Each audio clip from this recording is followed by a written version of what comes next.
Welcome to my podcast today. We will be discussing the reason why youths are so addicted to digital devices, the rise of iPad kids, and why books are so important. When we see the younger generation and teens use social media, there is one simple question. Why? Why do we spend so much time on these devices? And the simple answer I am going to give you is boredom. People are bored, and it's so much easier now to not be bored with all the dopamine from digital devices.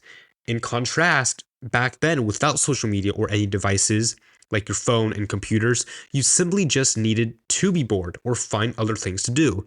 Now, it's a super easy fix. We have, YouTube, TikTok, Instagram.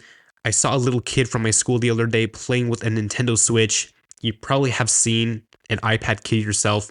It's so easy for kids to have access to these devices and to be addicted to social media.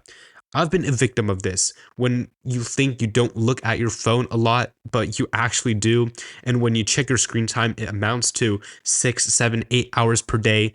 The average screen time is 8 hours and 39 minutes. You realize that is scary because that's literally your whole day.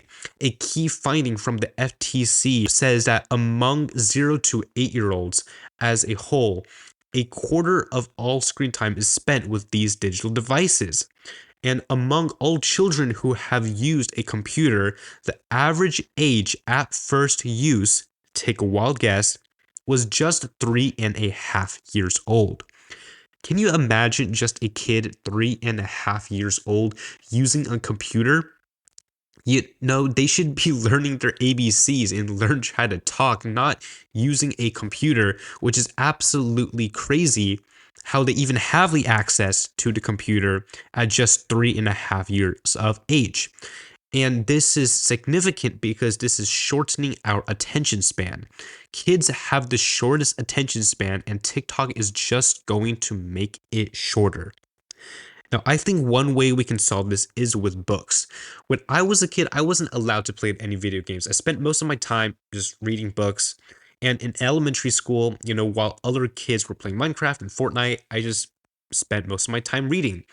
We even had this program called Accelerated Reader where you read and get points for reading and taking a quiz. And by the end of each year, I had over 300 points, which, to put into perspective, a really big, thick Harry Potter book is around 20 to 30 points. So speaking of books, I actually recently published 2 amazing children's books on science. It's called The Story of Science, all about energy, and The Story of Science, the environment. I did all the illustrations and writing, so you should definitely go check that out. Now, moving on, what's so important is that people lack the ability of critical thinking. They lack English comprehension skills. During the pandemic, literacy rate has dropped and stagnated because all their information is just online and you don't need to use any of their critical thinking skills or literacy skills.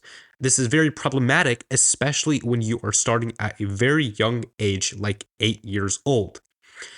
Elementary and middle schoolers are used to having so much dopamine, watching TikTok, Instagram. It's so detrimental to the youth just having this information fed to them instead of searching and actually processing and learning the information. Don't get me wrong, social media has a lot of benefits in communication and in the speed of learning. I use social media for my studies. There is so much pros for social media, but it is making people lazy, especially if you're giving it to them at such a young age and training these 8-year-olds to be like that. One of the most significant concerns is the impact on mental health. A lot of people point out cyberbullying, and that is a big reason. Cyberbullying is a very key, significant factor in why social media is so bad for your mental health. But I think one of the main reasons is that it creates a false reality. On social media platforms, individuals have the power to craft and manipulate their online personas. It leads individuals to constantly seek validation through likes, comments, and followers. So behind the perfectly filtered images and meticulously crafted captions lies a deeper truth, and ones that go often unseen and unacknowledged. Social media influencers in particular are adept in creating aspirational lifestyles that promote unrealistic beauty standards, material wealth, and goals that may be unattainable for the average person. So let's listen to a CDC report on how this affects teens. In a recent CDC study from 2011 to 2021, when social media use was booming, the percentage of teen girls who reported persistent feelings of sadness or hopelessness increased by nearly 60%. Moreover, social media platforms are designed to keep us engaged for as long as possible, employing algorithms that prioritize content that elicits a strong emotional response. This often means that negative or controversial content is given precedence, leading to a distorted view of reality where sensationalism and outrage dominate the discourse. So, in the end, stop giving digital devices to young kids. They don't have the maturity or education to manage digital devices. Stop giving them iPads and start giving them books. Thank you so much for listening to this episode, and I will see you next time.